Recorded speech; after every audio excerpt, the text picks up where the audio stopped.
Le derby, le retour les amis, ça y est, c'est le retour du derby. Dimanche soir, Lyon reçoit l'AS Saint-Etienne à 20h45 avec le retour de l'AS Saint-Etienne en Ligue 1. C'est le retour des derbys, ces matchs que tout le monde attend, à la fois côté stéphanois et côté lyonnais. Alors si tu n'es pas abonné à la chaîne et que tu découvres à l'occasion de cet avant-match Carton Rouge TV, tu n'oublies pas de t'abonner, la chaîne des supporters de l'ASS. Tu t'abonnes à la chaîne et puis tu peux liker la vidéo aussi, comme ça ce sera fait. On se retrouve pour cet avant-match et pour tout vous dire, j'ai un petit peu réfléchi sur l'avant-match, ce que j'avais envie de faire, ce que j'avais envie de dire pour cet avant-match forcément particulier.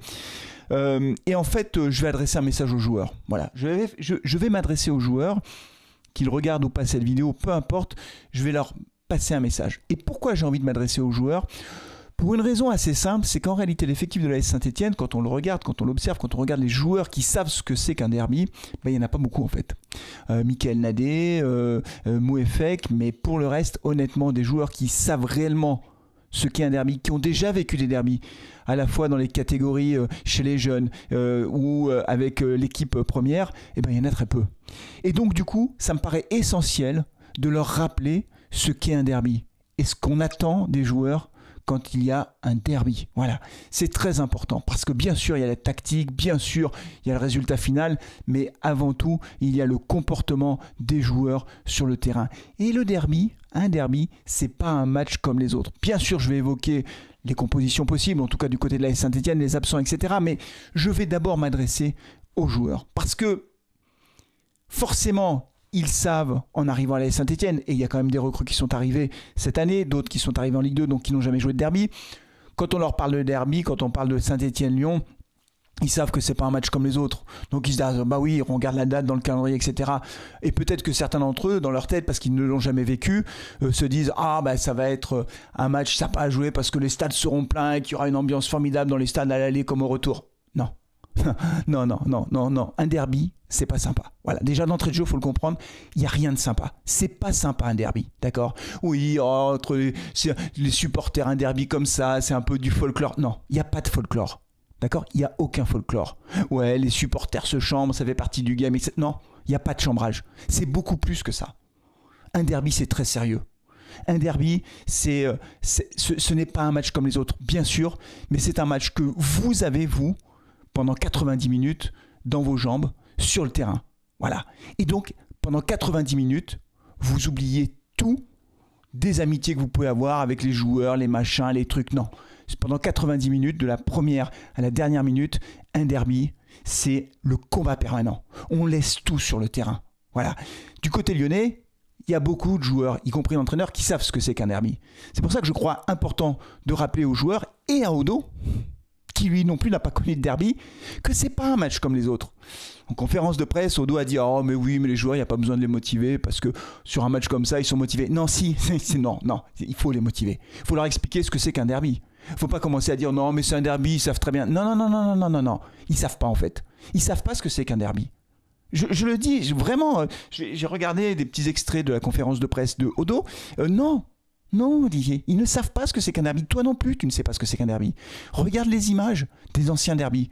Voilà. Regarde ce qui s'est passé autour des derbys. Regarde l'histoire des derbys. Il faut montrer les images aux joueurs des autres derbys, comment ça s'est passé, pour qu'ils comprennent l'enjeu de ce match. Faut pas prendre ce match à la légère. Je dis pas qu'ils le prennent à la légère, mais en tout cas en se disant mécaniquement les joueurs seront motivés. Non, c'est plus que ça. On veut pas des joueurs motivés sur le terrain. On veut plus que ça. On veut pas des joueurs qui vont tout donner sur le terrain. On veut plus que ça. On veut des guerriers sur le terrain. Des guerriers. J'espère que c'est clair. Des joueurs qui vont se battre de la première à la dernière minute. Et il va falloir jouer. Et il va falloir... dans les duels, il va falloir y aller. Parce que un derby, ça se gagne dans la tête avant match. Et ça se gagne sur le terrain dans l'intensité. Dans l'intensité. Et quelle que soit la façon dont se déroule le derby, d'une façon générale, jamais tu baisses la tête. Ça n'existe pas. Tu baisses pas la tête pendant le match.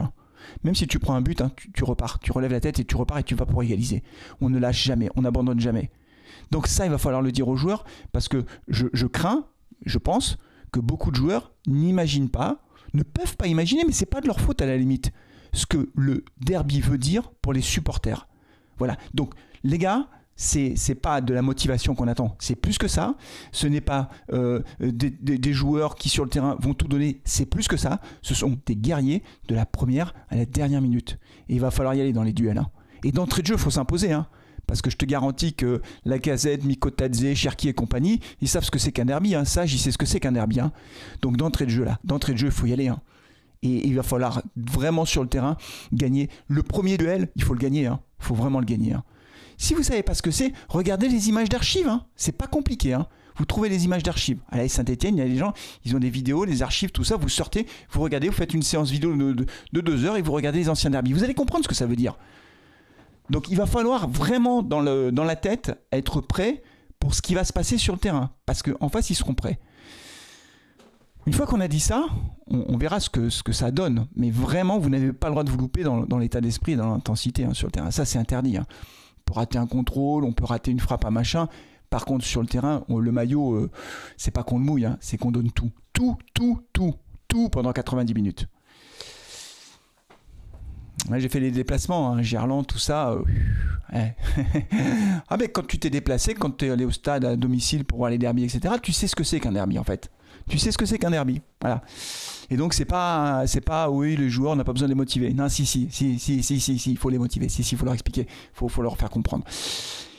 Du côté de Lyon, tout l'effectif sera présent. Une équipe de Lyon qui, pour l'instant, est 6e au classement, qui n'avait pas très bien démarré, mais qui s'est bien ressaisi en termes de résultats. Il reste sur 2 matchs nuls et 3 victoires, 2 matchs nuls.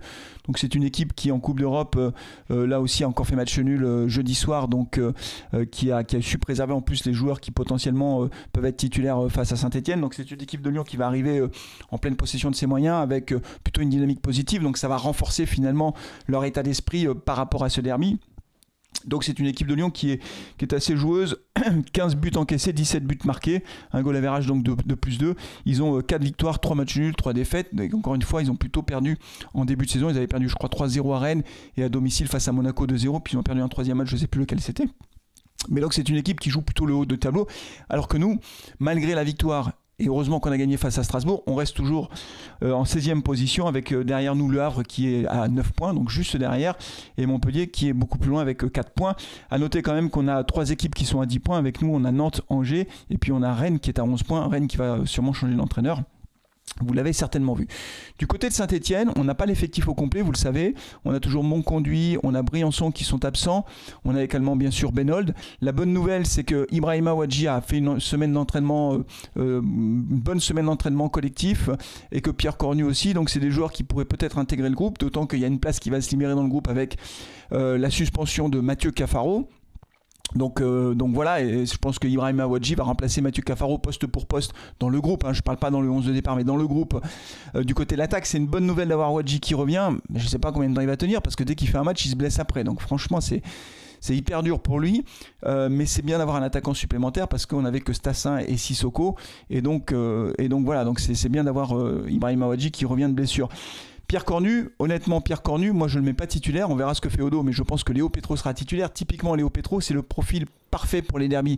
C'est un joueur qui sur le terrain va tout donner, c'est le guerrier tel qu'on l'imagine, et c'est d'ailleurs lui qui était en conférence de presse avec Odo. Vous savez qu'à chaque fois, les conférences de presse d'avant-match, il y a l'entraîneur et il y a un joueur qui est choisi par l'AS Saint-Etienne pour venir s'exprimer devant les journalistes, et là c'était Léo Petro. Je pense que c'est un bon message, et Léo Petro, je sais que s'il est titulaire, sur le terrain, on aura un guerrier. Voilà, il n'y a aucun doute, c'est exactement ce qu'on veut. Michael Nadé, il sait ce que c'est qu'un derby, donc il sera titulaire. Batu Bissinga aussi, je pense qu'on gardera la même défense compte tenu du clean sheet face à Strasbourg, et compte tenu du fait que, comme Abdelhamid a été sur le banc et que ça s'est bien passé face à Strasbourg, je pense qu'on restera dans la même configuration. Est-ce que ce sera Apia ou Masson? On se souvient que le retour de Masson face à Strasbourg n'avait pas été hyper convaincant. Je pense qu'il manquait de rythme, il manquait d'entraînement, donc là il a un peu plus de minutes de jeu dans les jambes avec les entraînements de cette semaine. Est-ce qu'il mettra Denis Apia? J'aurais tendance à penser qu'il remettra Masson, voilà, mais on verra. Après, au milieu de terrain, là il y a des interrogations. À noter quand même qu'à la fois pour le match face à Angers qu'on avait perdu 4-2 et le match à la maison qu'on avait gagné 2-0 face à Strasbourg, il a gardé le même milieu de terrain avec Ekwa qui sera titulaire à mon avis. Ekwa qui avait fait une bonne deuxième mi-temps face à Strasbourg, il avait joué beaucoup plus bas. On a Bouchouari qui a joué 2 matchs consécutifs et la dernière fois, pour la première fois de la saison, il a joué les 90 minutes. Il a fait un bon match, Bouchouari, donc je pense qu'il sera dans le 11 de départ. Et Louis Mouton, alors c'est drôle parce que j'ai lu vos commentaires sur mon débrief. Beaucoup d'entre vous, parce que j'avais dit que Louis Mouton, j'avais été mitigé. Et beaucoup d'entre vous m'ont dit non, mais Louis Mouton, franchement, je suis pas d'accord. Il a fait un gros match, il est partout, il court partout, etc. C'est vrai. Ce que j'ai reproché à Louis Mouton, c'est 2 pertes de balles qui auraient pu nous coûter des buts en fait. Parce que quand tu es milieu de terrain, si tu perds un ballon dans l'axe et que derrière ça fait un 3 contre 3, bah, tu peux prendre des buts. Donc voilà, j'ai pas dit qu'il avait fait un mauvais match, j'étais simplement un peu mitigé par rapport à ces pertes de balles un peu idiotes qui auraient pu nous coûter cher. Pour le reste, lui aussi, je pense qu'il a besoin d'accumuler du temps de jeu et peut-être qu'il sera titulaire face à Lyon. Je pense qu'on restera avec ce 4-3-3 puisque Odo ne le change pas, donc on aura Zuriko Davitashvili. De l'autre côté, on verra qui il aligne d'ailleurs parce qu'avec Cafaro qui est blessé et également Cafaro qui est suspendu et Benhold qui est blessé, peut-être qu'il mettra Boakier, Davitashvili et puis devant Sissoko ou Stassin, je ne sais pas. Sissoko a fait une très bonne rentrée face à Strasbourg, il a marqué son 3e but de la saison, tout seul comme un grand, alors qu'il était retenu par le maillot, il s'est débarrassé de son défenseur pour aller mettre une tête quasiment à bout portant et donc faire le break pour l'AS Saint-Etienne. Pour un match comme celui-là, je vous donne mon sentiment, vous me dites si vous êtes d'accord ou pas. Pour un match où on attend des... tu vois, les mecs là qui vont au charbon, Sissoko me paraît plus adapté. Le profil d'Ibrahim Sissoko me paraît plus adapté pour un derby dans lequel ça va être la guerre sur le terrain, quoi. Voilà, parce qu'il est costaud, dos au but il est bon, il va provoquer, il obtient des coups francs. Et on sait que dans ce genre de match, tous les détails comptent. Et les coups francs, les coups de pied arrêtés sont parfois déterminants. On l'a vu, parce qu'on se souvient du 100e derby et le coup franc de Dimitri Payet qui va dans la lucarne. Magnifique coup franc de Dimitri Payet, je m'en souviens encore. À l'époque, je crois que c'était retransmis sur Orange TV parce que c'était Orange qui avait les droits de mémoire. Et donc voilà, on sait très bien que les coups de pied arrêtés dans ce genre de match sont hyper importants. Et donc du coup, j'attends aussi de l'Arseneur qui sorte un peu plus de ses buts. Puisque je parle de coups de pied arrêtés, il sort pas beaucoup sur les coups de pied arrêtés. Donc il va falloir qu'il s'impose dans les duels aériens pour préserver sa défense et soulager sa défense quand il y aura des temps forts lyonnais. Pour ce match, les amis, je vais en terminer par là. Pas de pronostic pour ce match, mais pour ce match, je pense que je ferai un dispositif un peu spécial pour le live. Je pense que je prendrai le live un petit peu avant. Peut-être que le match est à 20h45. Peut-être que je le prendrai à 18h15, voilà, peut-être 1h30 avant, histoire de prendre le temps d'échanger avec vous pour préparer ce match tranquillement, en parler très tranquillement, quitte à faire une petite pause de 10 minutes entre le début du match, si vous voulez, et le live. Mais je pense que je vais m'organiser pour faire un avant-match un peu plus long que d'habitude, un match exceptionnel, soirée exceptionnelle, bien sûr, les amis. Voilà. On se retrouve donc dimanche pour ce derby, le retour des derbys. Cette fois-ci, c'est à Lyon. Il y aura le match retour à la maison. Et donc, on se donne rendez-vous dimanche soir, les amis. D'ici là, prenez soin de vous, de vos proches. Et allez les Verts. Ciao.